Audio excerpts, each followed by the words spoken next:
Welcome to Pub and Porch, Applied Stoicism in Modern Life, hosted by Adam Piercy and Mick Mulroy.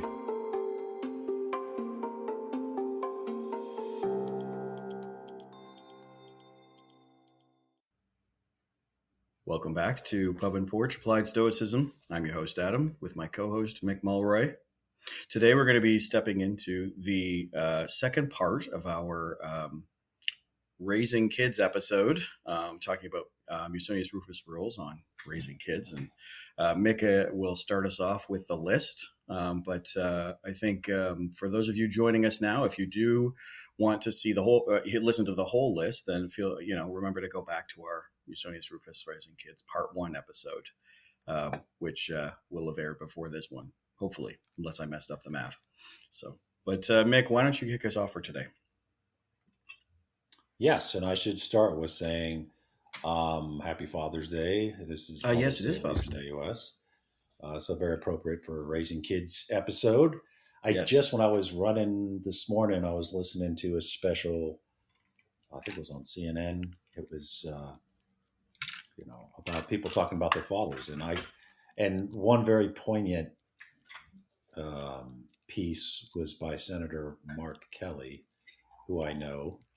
He actually spent an hour listening to me about humanitarian issues around the world. That tells you a lot, I think, as a senator, that he would spend that much time talking to me about that. But he talked about his dad. And I think it was Jake Tapper, if people are interested in hearing it.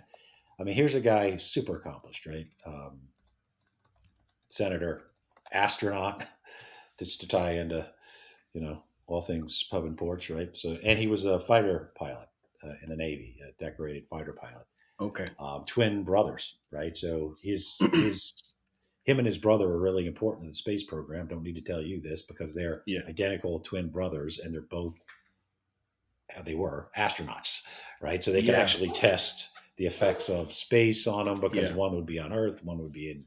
That's right. They did a comparative study between them. Yeah. So maybe we should have him on talk about Stoics in space. And he's been on Eyes On, by the way, and he did a good job. But his story, unfortunately, and I think I can say this with some authority, it's common in the Irish American community, is his father was accomplished in the sense that he was, in the 82nd Airborne, so he was a soldier, he was a police officer, and he was a drunk, and he was a violent drunk, and he grew up watching it over and over and over again. Not just violence toward people in general, but his mother, which is the worst thing for any kid to potentially ever see. And he even talked about how his dad would put in front of his kids, put a gun in his mouth, threaten to kill himself. Right. So just a brutally horrible, and why are you telling this story on Father's Day? Because, not all fathers are perfect. I kind of viewed my dad as essentially perfect. So I had the opposite. Literally, my dad was like a saint. But not all people's dads are like that. Some of them are the opposite. And somehow they overcame that, both him and his brother. Maybe they used his example of everything not to do. Right. And he said he did recover at the end and make amends. So it's important to put that in.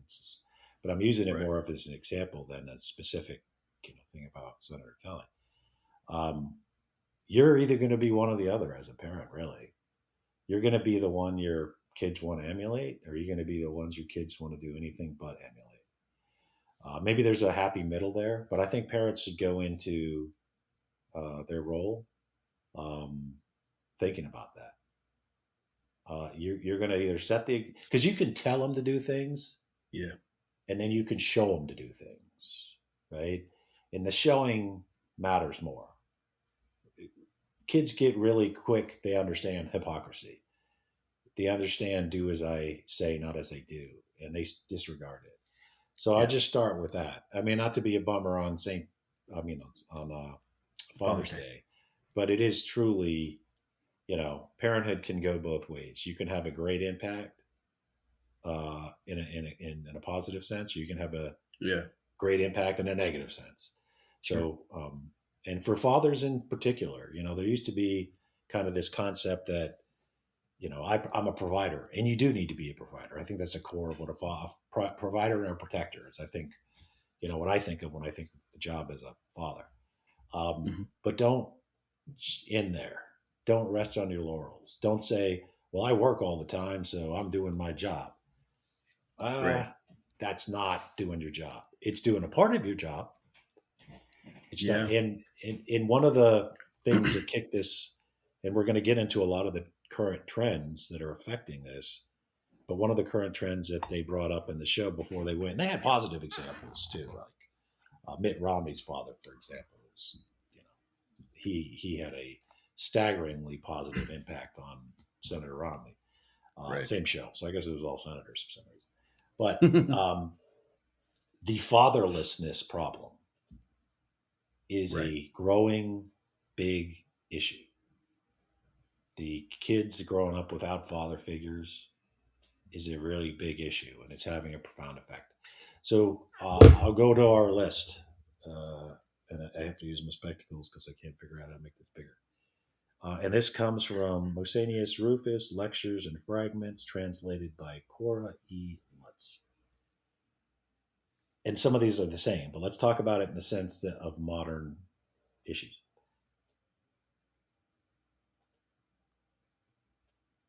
Teach virtue before wealth. I'll read three at a time, and then we can discuss. Right. Teach virtue before wealth.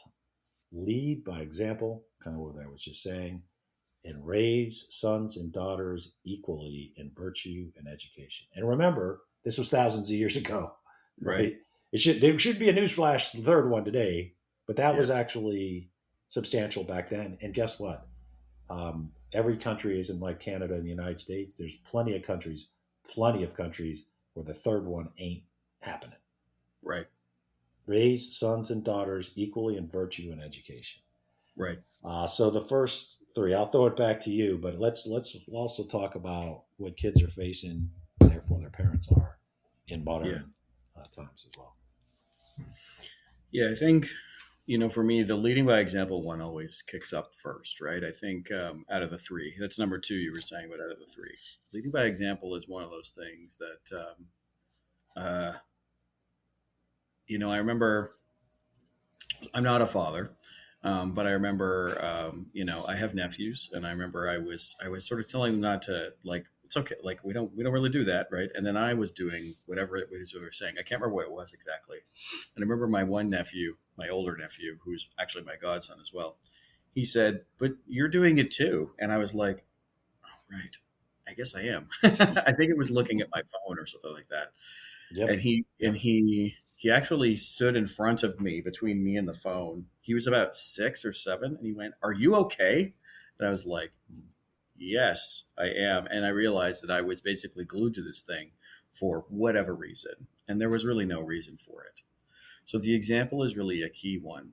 That's a We good were point. talking about it, right? Kids don't, they see hypocrisy immediately, because in many ways, right? Like, if you look at the development of kids, right, at younger ages, it's very black and white. And then it's not until you get into at least when they start hitting puberty and adolescence, that they become, it's rational thinking, which includes sort of that gray area. So, like, if you asked a kid who's like 6, it'd be like, should you steal bread to feed your family? And they would say, don't steal. But if you ask, Right. I've seen footage of these studies when I was in university and taking social sciences.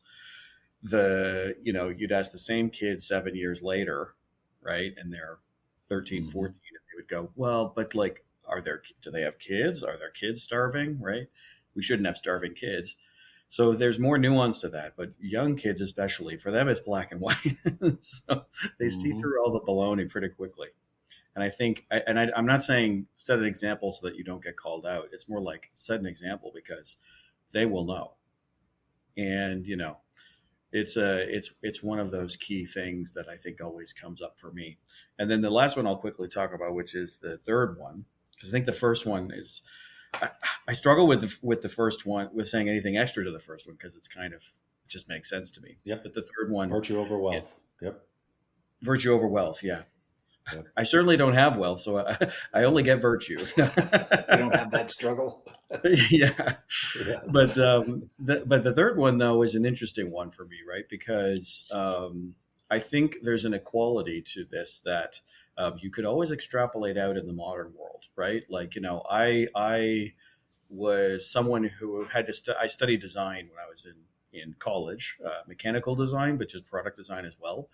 And I remember that it was like, growing up as well in the 90s, as a kid in the 90s, there was always that thing where it was like you had like the super soaker and then you had like the girls super soaker that was pink. And it was always like, what is that? What is the deal with that? Right.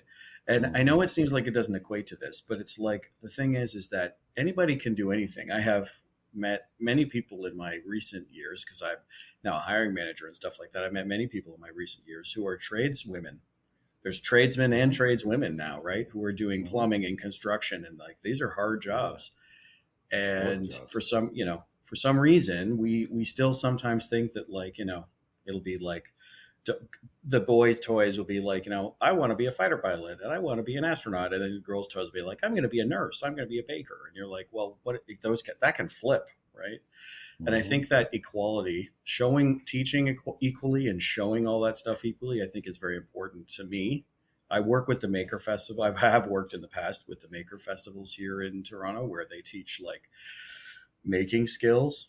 It started as like 3D printing and making stuff with your hands, and it felt very boy centric at first. And I was the one who was like, no, we need to teach this very equally to everybody. So that always resonates with me because there should be no distinction as far as I'm concerned. And as you were saying, in the world today, even, right, it's still like, it still doesn't feel equal everywhere. Now, every culture and every family gets to choose and stuff like that. But there is a point where you're like, you need it to be shown to be equal. Again, acting. It's about the action of showing that it's equal. There's no boys and don't do this or girls don't do this. It's just we all learn together, right? That's my view. So, what's your take, Mick? Yeah. Well, one of the things that you brought up that I think is one of the bigger factors when it comes to raising kids today is these damn devices, right? Yeah, yeah, And yeah, man, I'm as guilty as anybody else. I have to keep in touch with uh, work yeah. on all sorts, especially when it Well, comes to me the too. news and all that. Yeah, but I think it's one of the biggest issues that they have raising kids right now. Yeah, And quite frankly, like, can you imagine if you created the ideal town? I wouldn't cut it off from technology, but I would have a happy. I'm like your king for mayor for a day. So I'm kind of like making the stuff up, right? yeah, yeah, Mayor for a day. Like kids shouldn't have devices. They should have access to like all the information that the internet provides.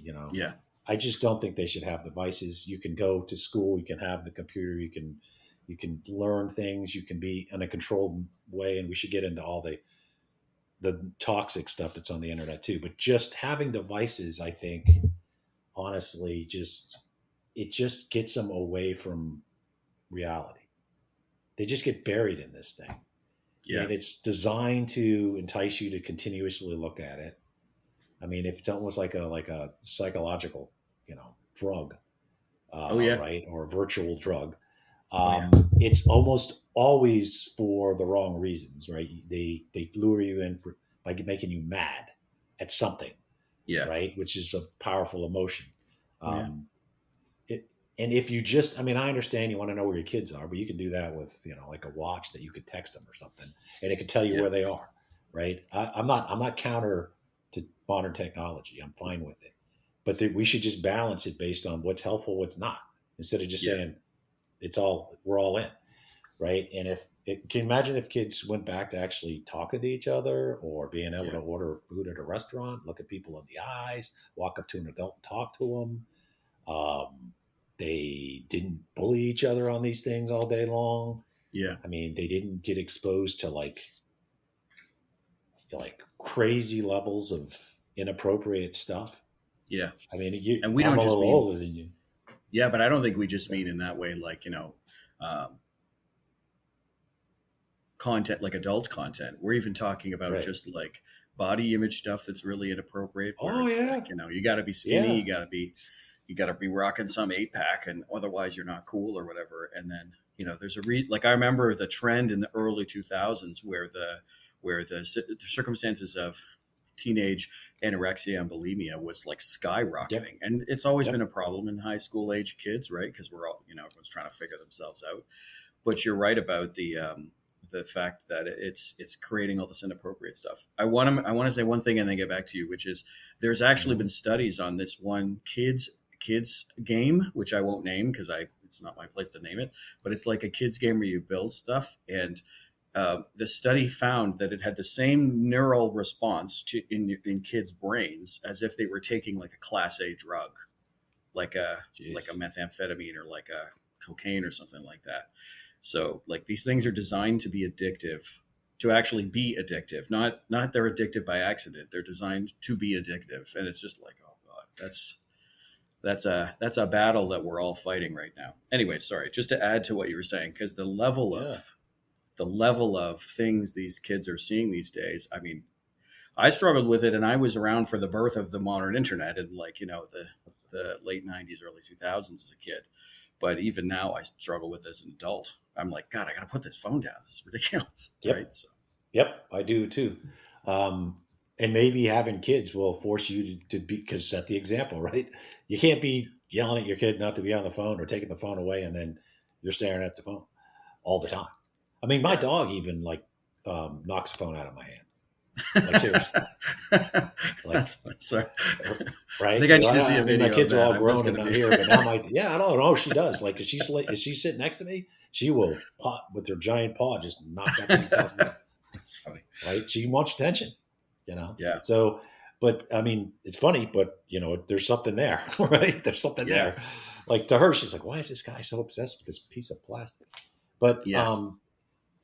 but there's multiple parts to this issue with kids and in devices, and one you already mentioned. Like we should talk about each one, I think, separately.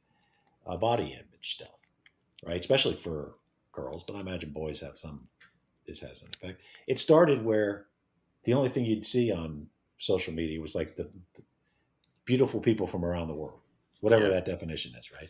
So you're not comparing yourself now to your little town in Idaho. You're comparing yourself to the globe, right? Um, so there was that stage. Then the second stage was like all these filters and stuff people could do with pictures to remove I know. any perceived, you know, Blemish. blemish or Yeah. whatever, Yeah. right? Yeah. So then they were comparing themselves to that. So it's not even necessarily a real person, but it's the globe that's been doctored. Now, I mean, you don't even know if the person's real. I So know. now Oh it's man. they have dimensions that have never existed on one human female, right? Yeah. Um, and and so it's just toxic, especially for young girls to grow up thinking like I am somehow supposed to look like this person. Yeah. And they don't, because people look all sorts of different and it's fine. But that is one in how do you explain that? Well, you can explain it, but you can also take that just toxic influence away. Just Right. do it. You can. Like you can't, we all know there's only so many things parents can say to a kid that's going to break through to them. In Hmm. saying that, you know, dad likes you, thinks you're beautiful the way you are, of course you're going to say that. And you should say that. But if they're constantly seeing these people that look, you know, completely different, Yeah.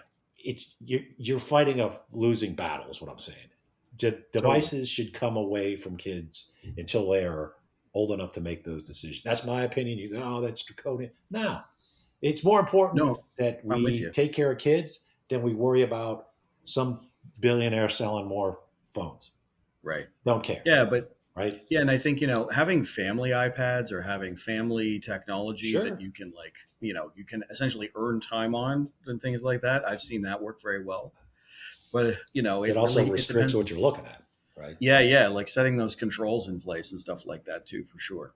But I wanted to quickly go back to this body image situation, because in terms of equality with equal education for boys and girls, I think what I find really interesting today, right, is that, and I think this is actually moving in somewhat of a positive trend, is that there's long been this idea, right, where guys are supposed to be like jacked like Arnold, and girls are supposed to be skinny and small.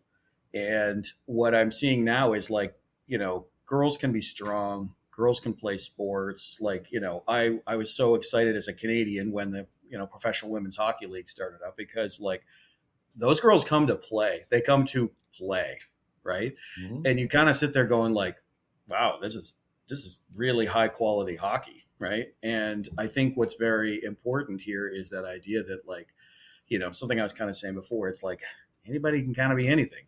Like if you want to be super, super skinny and be a gymnast, then be a gymnast. Well, not that every gymnast is skinny, but if you want to be jacked and like do whatever that CrossFit thing is, I'm sorry, I don't know what it is exactly. It but is like, you see CrossFit. Yeah. it is just called CrossFit, I guess. Yeah. So, but those, some of those women are jacked and they're so strong and they're so fast, and you kind of go like, all right, then you're right. It's in some ways, it's just like this equality of image of just, it matters about how you feel about yourself. Right. And, Mm-hmm. it's an interesting thing to me today.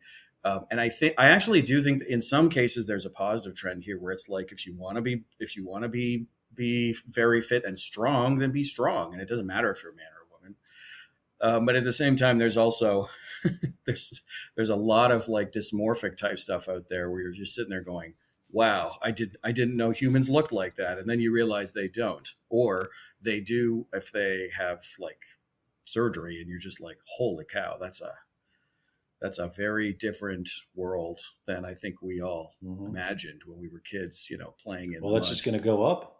I The know. more people look at, AI generated images, like you said, women are supposed to be somehow small, skinny, but have giant dimensions, right? Well, they're not. They're supposed to look. What I would tell, and I do tell my girls, and I've got daughters and goddaughters and all that stuff. Yeah. You exercise, you eat healthy, and there you go. Yeah, that's pretty much it. That's where you're supposed to be. That's where you're supposed to be. Yeah. And I know that's like what every dad says, but like, I do think you want your kids to be healthy, and to be healthy, you need to, eat healthy and exercise, I think. But yeah, but so that's one thing. But can you imagine if nowadays girls could grow up without that really overwhelming, I think, feeling that they don't compare, because they're comparing themselves to not even real people.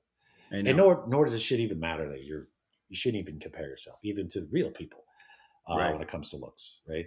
The other thing that's, I think, more of a problem for boys. I know that both sides of these things can be a problem, but Yeah. is like when I grew up, a Playboy. You familiar with what a Playboy is? Of course. I don't know. Okay. So it was basically pictures and women that were nude, right? I don't think it even exists anymore. But that was like a commodity for young boys, right? Like you'd pull the pictures out, and I mean, it was like a big deal. But essentially, it was just nude people, right? Yeah. And you'd hide them and stuff, and your mom would find them, and you'd blame them on your buddy, and then all of a sudden things fell apart, right? Yes, this is this. I'm not just hypothetically saying this, but nowadays. And I'm not saying that's good, but let's face it, porn's been around since before Stoicism, right? Like you go to some of the ancient ruins, and you I was in Pompeii. Yeah. I was in Pompeii and Herculaneum. It's not. It's out in the open. It's on the side of the building. You're like, okay. Yeah. Well, all right. It hasn't changed. Humans are because humans, they have. There's a brothel in Pompeii where it's like going to a McDonald's. Like there's different activities on the wall, and you got to pick them, and I was like, man, I do not know what a super deluxe is, right? Because it was just like, because you would pick it. It's very nuts. But I agree. I agree with you though. Like it's always going to be around. Like it's always going to be around. But the problem is now, because of this device and technology, it's not just coming on device, but unrestricted, I should say. Yeah, they go from looking at breasts, let's just be blunt, to seeing just stuff that people shouldn't see. Like stuff that most normal people would see, like, that's a thing? And it's just like 2 clicks away, right? Yeah, and it's a very extreme. Yeah, let's face it, because it's on some official looking thing, Yeah. especially from a kid's perspective, Mm-hmm. they might have the impression that it's normal, right?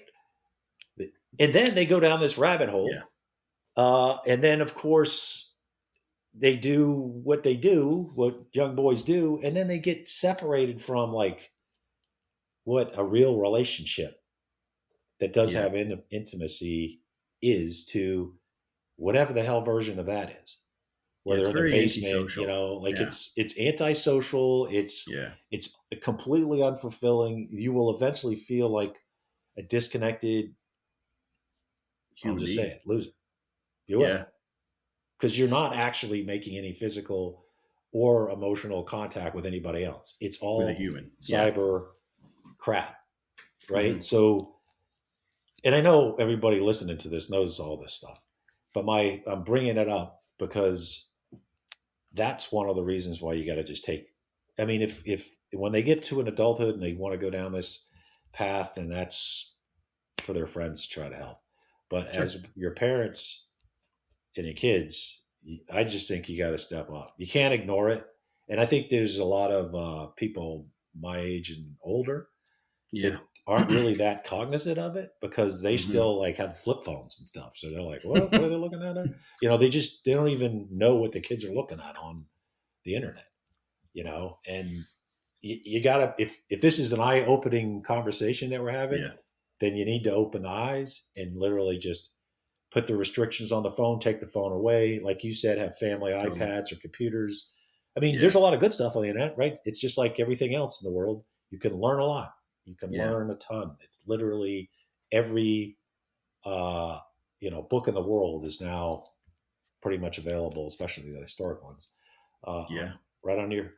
So it's not all negative, but that's No. another thing that I think is extremely disconcerting that needs to be addressed in modern parenthood is Yeah. both the images that you see that negatively affect young people, especially young girls, and the images that you see that negatively affect young people, especially young boys. And it's not healthy. And we're seeing people not have relationships. I've talked to plenty of my friends where they're like, their kids are not like, they're not having relationships.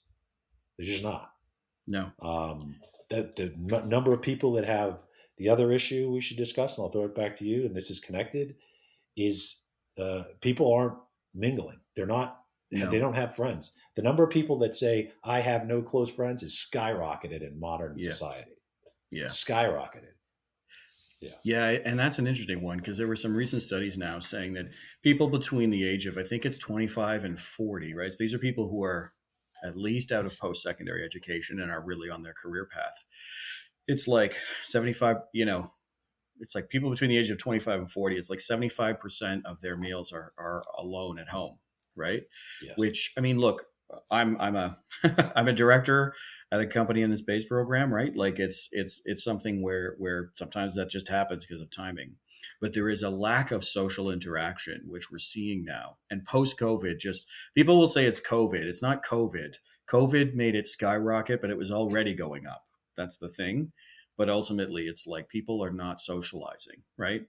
And I wanted to touch base on something you were saying that relates to this, which was about like talking to your kids. Don't text them. Don't talk to them while looking at your phone. Talk to them.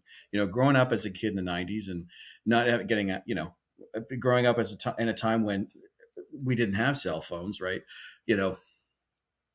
My dad would get home from work and we would have dinner and we would all be sitting at the table and we would talk, right? And my sister and I, we would talk to my dad about stuff, like just anything. And my dad was always keen to keep us up to date on what he did as a job. He worked in finance. And my mother was a professional opera singer when I was a kid. And so she would talk, she'd be talking about stuff like that too. But we also talked about our day and we talked about what was going on.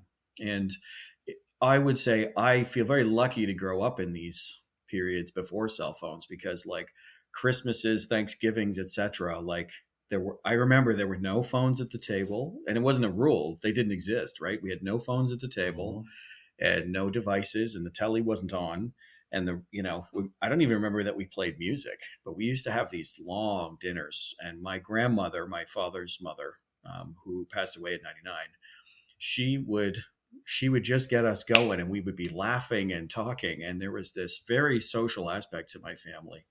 And we're a tiny family. Like there's about a dozen of us total, including the extended ones, right, in the clan. And it was really interesting to think about reading this article about people having so many dinners alone. I mean, and also looking at it going like, I think I might fall into that category too sometimes, but there is a lack of social interaction that I think it's actually starts in the home where, sometimes I have friends who it's like, they don't see their kid until dinner because their kid's in their room on their tablet or whichever. Yep. Like I hate to be this guy. I feel like I'm going to sound like old guy yelling at cloud, but it's like, whatever happened to bicycles? Like I remember, but my bike was like, I remember when I got my bike, it had front suspension. I was so excited, and it was royal blue, and it was from Giant. And I remember thinking like, this is my bike. I am ready. And I used to go off we used to go into the forest, and we'd be miles away from home. And I think, the thing is that nowadays, okay, I scooters are a thing. Great. At least they're outside, right? There's all this stuff that you can do outside now. But what was interesting was there's a YouTube channel I watch called Retro Blasting, and they talk about stuff when we were kids. And Retro Blasting talks about the first Christmas when Nintendo came out. Because what used to happen is on Christmas morning, you'd get up at like God only knows what time, and you'd wake up your parents and open all your presents, be like, "Oh my God!"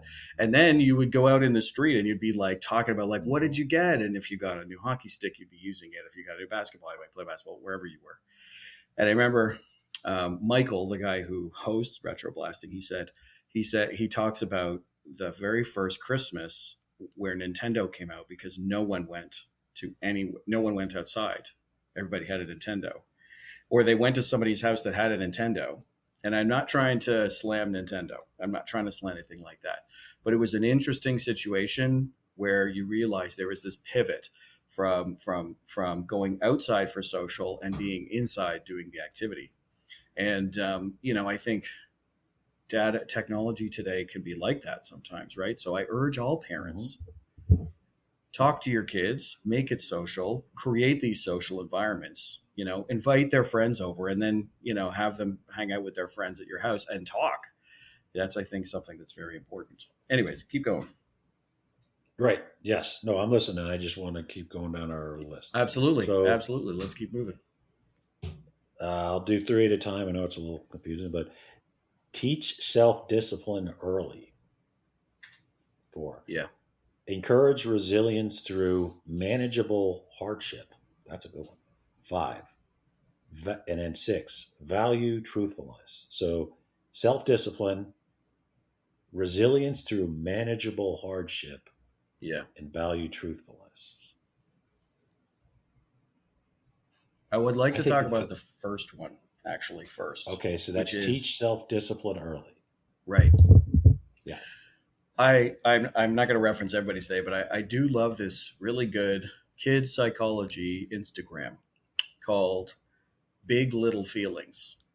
And it's a couple of child psychologists, and they just talk about ways that you can interact with your kid and how to do stuff. And one thing they talked about was by letting a kid feel like they have some ownership over the things they're doing. And it's simple things like picking your outfit for the day, right? So giving them the responsibility of brushing their teeth, giving them the responsibility of picking the outfit and getting dressed, giving them the responsibility of tying their own shoelaces even, right?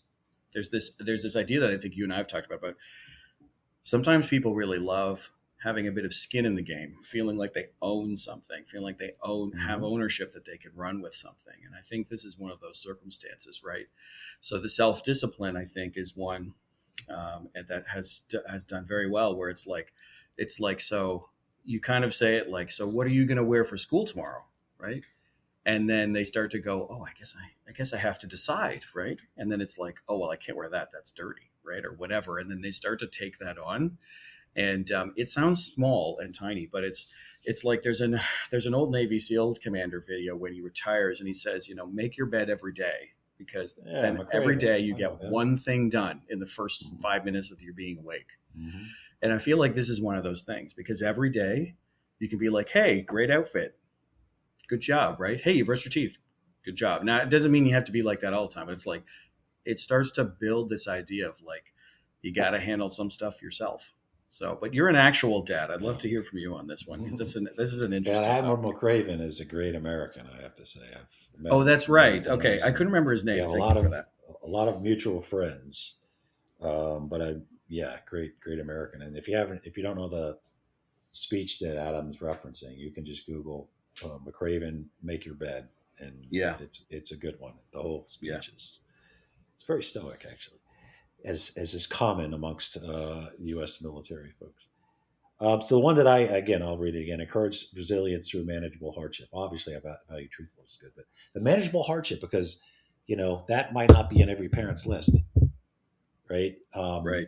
We went from kind of the 70s, 80s version of parenthood, which was kind of, you know, generically speaking, was a little less detached or a little more detached, right? I Yeah, think we overstate it, but parents back then were like, at least that I remember, they didn't take their kid's side every time. Like if an adult said, "Hey, your kid was a rude kid," they'd immediately, like, you were guilty, right? At least in my house, you're guilty. They didn't yeah. go, "I dare you call my kid rude," or whatever they are accusing me I of. Like, know. they didn't Yeah, immediately just defend me. They were like, "Okay, right. tell me what he did. Okay, that sounds like him," and then I'm in trouble, right? Yeah, So that was a different time. Now parents get all like, "I dare you accuse my kid of this, that, and the other." I know. It's Well, like, man, no, kids make mistakes, and this is how you fix it, right? yeah, You actually, as adults, you say, "Hey, you don't talk to girls that way," or whatever the kid did, right? yeah, Um, so, but now parents seem to be just like, I gotta. They're like talking to people you're trying to get employed. It's like, good lord, this guy's out of the house. He's got a college degree, and your mother's involved in your employment. So it's gone. It's kind of the yeah, pendulum, right? It never sits in the yeah, middle. It's always swinging. But yeah, on this side, I think, and this is something for parents to decide how to do. You got to give them challenges. They got to fail, kind of. And I don't mean fail like yeah. they have a chance to get hurt and all like that, but like if they don't push things in a safe way to the point where they actually can fail and sometimes do, like they lose the game, they don't, land that ski jump or what have you, you're Hmm. not setting them up for life, because once they're out of your protective bubble, they're going to fail and somebody's going to tell them they suck, right?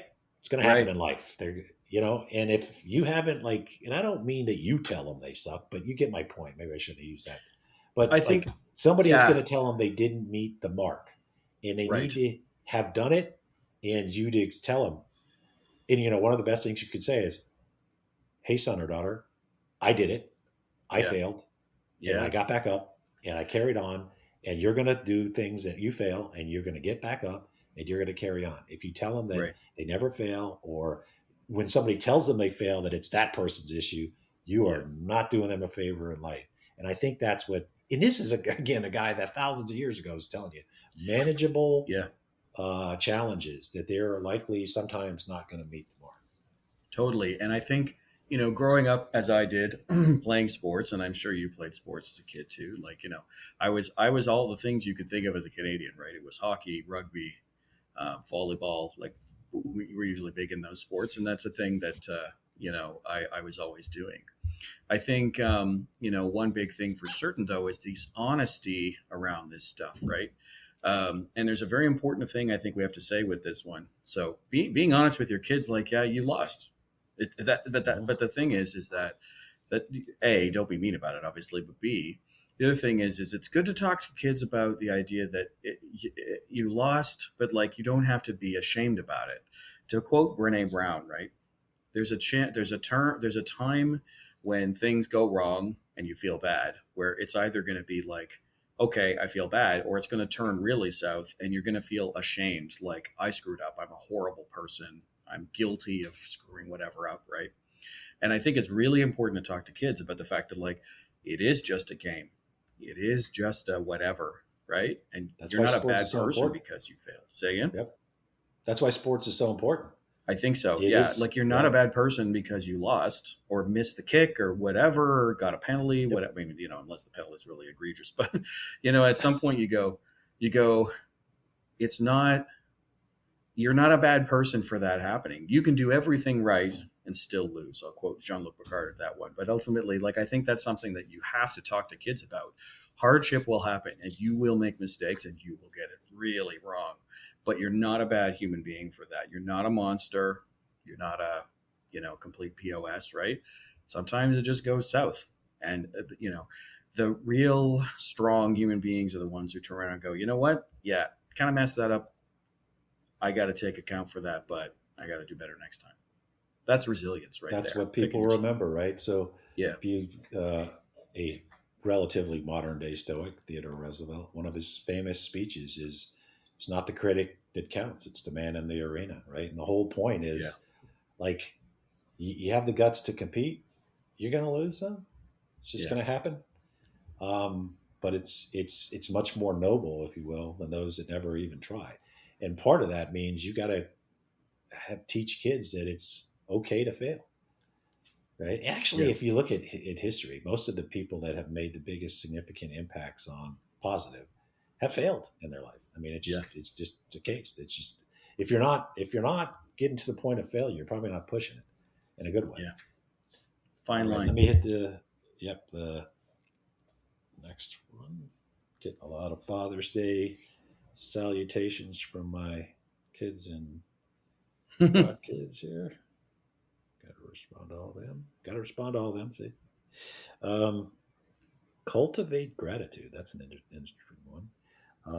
Cultivate gratitude. 8, develop good habits through daily practice. And 9, praise character and effort more than achievement. That's a good one. I think cultivating gratitude is a big one today, especially in the world that you and I live in. We're in G7 nations, right? And our quality of life and the things that we have are extremely high. And I think it's easy for people to think that this is the norm. But out of the 7+ billion of us on the planet, or 8, whatever it is now, very few in relative terms, there's way more people who don't have stuff like we have, right? And I think gratitude is a really important thing. Gratitude from other people, gratitude for the situation around us, right? And I think that's really important. I think gratitude also breeds a positivity in many ways when you realize that it's not really as bad as we all think it is. But anyways, that's my short one because we're coming up on time here. But yes, that's a good point. I mean, you got the World Cup going on. All these people are here in the U.S. and they're just Canada, blown away. In Canada, blown away by the size of our grocery stores. You know what I mean? I know. Like, man, this is like the size of an airport. I know. Right? The size of our highways, right? And it's I mean, it's funny, but it's like, take stock, guys, because that's not the case in many places of the world. They don't know where their next is going to come from.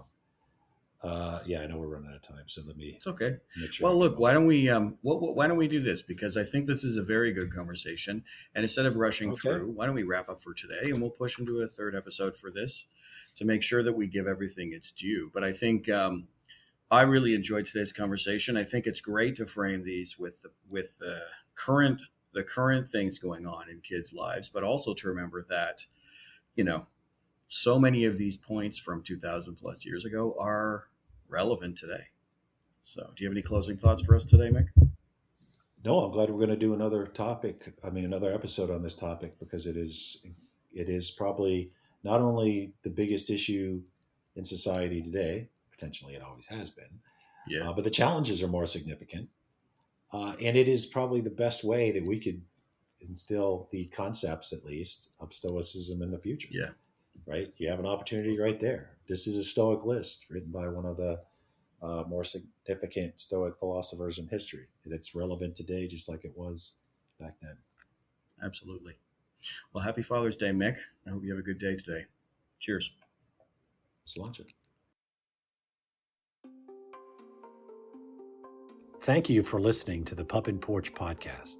If you'd like to find out more about the podcast or its host, head over to pupandporch.com And you can listen to all our episodes on Spotify, Apple, or whichever platform you prefer. And if you'd like to help out with the podcast, you can find us on Patreon.